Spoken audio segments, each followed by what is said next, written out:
Here we are on the Wedge Live podcast. Taylor and I just recorded a whole episode, but I didn't hit record. So everyone really missed out. It was 15 minutes of gold. I had a theme song. There was music. There was an assault. An old woman ended up on the ground. Should we do it again, Taylor? Do you have it in you to relive that moment one more time? Yeah. We're doing the theme song. This episode has a theme song. Today on Luring Stories with your host, Taylor Dahlin. Tell us what happened, Taylor. On this episode of Luring Stories, we have an assault in the park and a tree fell. That's right. Today on Luring Stories. This is actually the Wedge Live podcast. And it's going to be even better the second time around. Nobody knows how I've been doing 200 plus episodes, but I forgot to start recording this episode. I think it was my concern for Taylor's safety. I just wanted to be a good friend and hear what you had to say privately before we actually started recording the episode. So let's start from the beginning one more time. What happened in Loring Park, Taylor? Well, I just wanted to go for a nice walk in the park, and on the shuffleboard courts that never have shuffleboard playing, there was a guy who was surrounded by, it was like 3 different park police squads. They were trying to arrest him for something. He was clearly in some kind of like mental crisis, it appeared, was swinging his arms around, kept yelling, like wouldn't talk to the police. I didn't know what was even going on there. And then a 4th squad shows up. So at that point, I just called BCR because I was kind of wondering, like, should they be here? This kind of feels like something they should respond to. And found out that in calling them, because this guy was a suspect in something, like, as a bystander, I just couldn't do anything about it. They basically told me that it's up to the officers to call them and to make the determination that they were needed, which I didn't know it worked like that. But so then it was me, I'm watching kind of near the shuffleboard courts, and then up on a hill, there's like maybe 4 or 5 people who look like students from MCTC, and then some other people. So like, a fair amount of people just kind of watching this. No one's saying anything, nothing's happening. And this old woman, I hear her yelling at the group of, like, the students on the hill, and I can't really make out what she's saying, but sounds to be like, she's being mean to them. And then I hear her, she walks away from them, and I hear her yell behind them, and she's like, DEI is dead! It's like, okay, that's different. Mm-hmm. And so then she is, like, clearly bugged by all of us just watching this. And so she goes up and talks to a cop, and a cop seems to tell her what's going on, because she turns back around, starts yelling at the kids again, or the people on the hill, and she's like, he started the fire on the shuffleboard courts. Basically, I guess, like, saying, like, go away, that, they can do this to him. And no one's responding to her, no one's giving her any attention. And then she comes back, and so she takes out her phone at one point and, like, starts filming the cops, and then she's just kind of pacing, and then she's in front of me, and at this point I'm filming mostly her because she's unpredictable, and I'm just like, she's gonna do something. And you have a press pass, Taylor. It's true. You have a Wedge Live press pass. You can't assault the press. That's an assault on the First Amendment. To be here. Yeah, and then she turns around, sees me, and walks up to me, and she's like kind of taunting me in the same way I guess she was those other people. Filming it because you think it's officer harassment? I guarantee you don't want to do this with me. What are you going to do? You're going to fuck me up? You're filming it because you think it's officer?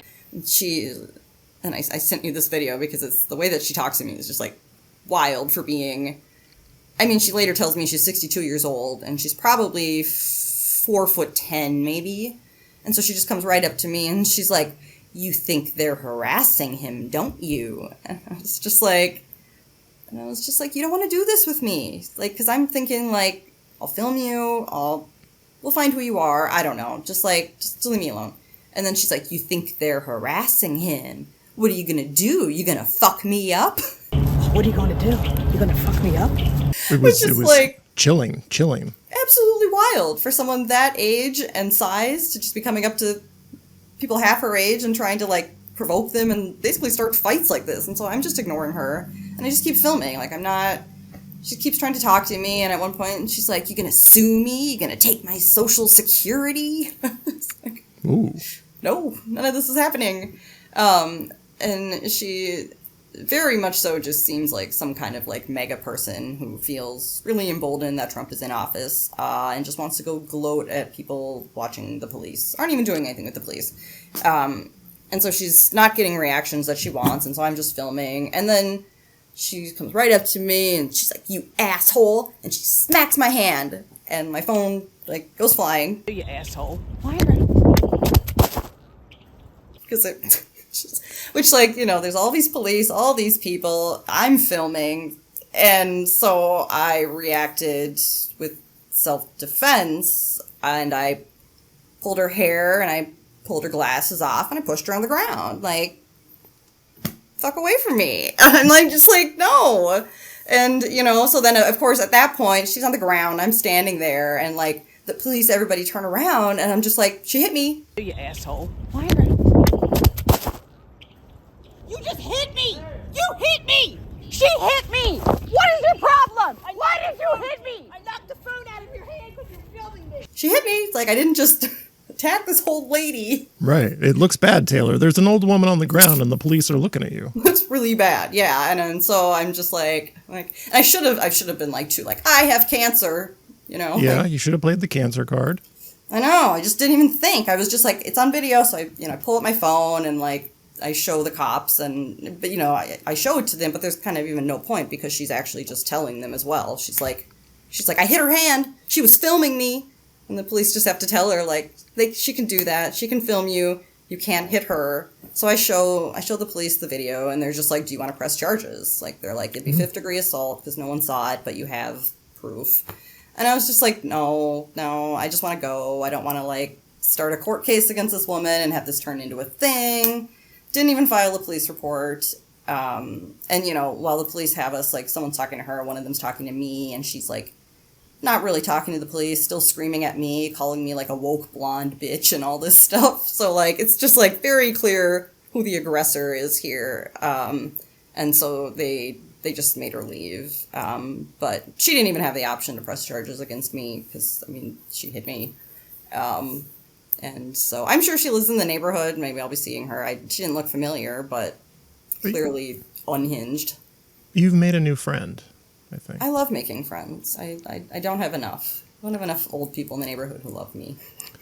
Last couple of years, it's easier than ever to get into altercations in public. People are just walking around looking for it. I think she thinks because she's, 62 and a little old lady that she can just do this. But it's like, you can run your mouth all you want, but once you start hitting people, like, right, careful. Yeah, maybe watches a little too much Newsmax or Fox News or whatever the people are having their brains rotted. Used to be people would just babble about random stuff. Now, chances are, if you're deeply mentally ill and into Fox News, you're ranting about DEI in public in the park and smacking people. Nothing to do with DEI, what was happening, but she's got her grievances. I'm set in my ways that I will avoid public violence at all costs because there's no upside. I always think, well, worst case, I get hurt. Best case, I hurt somebody else really bad, and then people are upset at me. But mostly, people aren't interested in having an altercation with me. It's my advantage over being a woman in public. Have you ever had the experience of being threatened or like this in public before? Kind of. And I had another, it was another time, it was this kind of another older woman, probably in her 60s, also very tiny, who, like, kind of tried to just got real spicy with me out of, like, unprovoked. And so it's like, I think they feel like no one will mess with them, but it's like, maybe I don't know, just. Well, you look very unassuming, Taylor. You look like the kind of person. Yeah. Well, she can't hurt me. Taylor can't hurt me. I would never do anything unprovoked, but it's self-defense once you go hitting me, like, sorry. She's fine, though. Also, she got off the ground. She's fine, walked home, whatever. She's tough. Especially Taylor's phone. Don't mess with Taylor's phone. That's where the magic happens. Thank you. How dare she? Should we talk about you said a tree fell? Tell us about the tree. Yeah, today a tree fell, nearly hit the playground. It didn't. It was like off to the side, but I was like, we can't be having trees falling and knocking down playgrounds. In Whittier Park, a light post fell into the park during recess. A man showed up to the park board last night and reported that, and by last night I mean Wednesday, because I don't know when we're going to put this out, and like a big light post holding up like stadium style lights for like the baseball field just fell into the park. Ooh. And the guy showed up at the park board. He's like, there's another light post just like this. And the kids are pushing on it because they know the other one just fell. Yeah, so you might want to get out to the park and handle that. Someone handle those kids too. Tell them to stop pushing lights over. Should we do a fond farewell to Emily Koski? That's what we did in our rehearsal version of this episode. We did a fond farewell to Emily Koski. I wish we had recorded it. Maybe we can recreate the magic. Maybe. Elton John sings Candle in the Wind with new words specially written a few days ago by Bernie Taupin. Maybe Emily Koski is the real winner. She only had to give like 4 months of her life to this and now can go back to her family, happiness and joy, and not have to worry about all the haters. My hopes and dreams now for Emily Koski's last couple months on council is that she is even more anti-Fry, and she has no one left to appeal to anymore because she doesn't have to win re-election. So I think it's going to be fun to watch. You think she's going to continue to give the sass? Oh, I think it's going to be like Comrade Koski. She will finally live up to the DSA moniker that she's been given by Jacob Fry's various PACs. Mm-hmm. You mentioned the inside info that you had about her potentially endorsing Duane Davis for mayor. There's some rumors that she might. Yeah. Okay. It makes sense. Yeah, which I worry about just because I know about the Fry-Koski infighting is ugly, but... You're worried for Duane Davis' sake. I am. That some of that hate will be transferred to him. Yeah, by proxy. Well, he's he's not a blonde white woman, so maybe we'll be muted.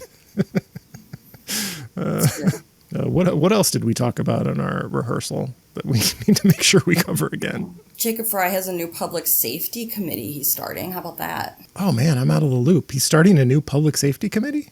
Him and Todd Barnett. That was one of Koski's strong lines against him that, like, I forget what it was, but it was, like, governing by work group or something. Mm-hmm. This may not be that new. This may be a new article about the Safe and Thriving Communities work group. Oh, geez. Did we just do a whole thing about fake news? Yeah, it's possible that just flew under my radar because, like, when I hear about a new public safety committee, I just tune it out. Yeah. Like, okay, we've got another work group. Here we are being wildly misinformed about City Hall on the Minneapolis's premier public affairs podcast, the Wedge Live podcast. Although this episode is Loring Stories, so we're allowed to be a little uninformed because that's true. That's fine. It's a new show. New people are involved. No they will get their footing eventually. Yeah, it's okay. Are you ready for me to play us out with your theme song? Yes. Come back tomorrow for another episode, Minneapolis's favorite tabloid entertainment TV show about everything that's happening in the Loring Park neighborhood, Loring Stories.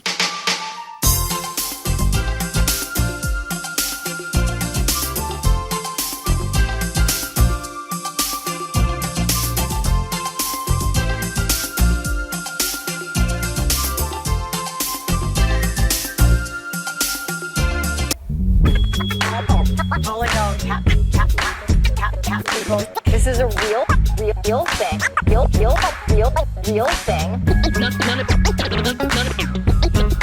None of you have the balls to stop this. Stop this.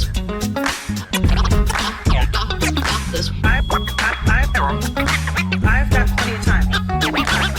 I have nothing else going going on today? We're in the Wedge neighborhood right now, right now, right now, right now, right now, right now, right now, right now.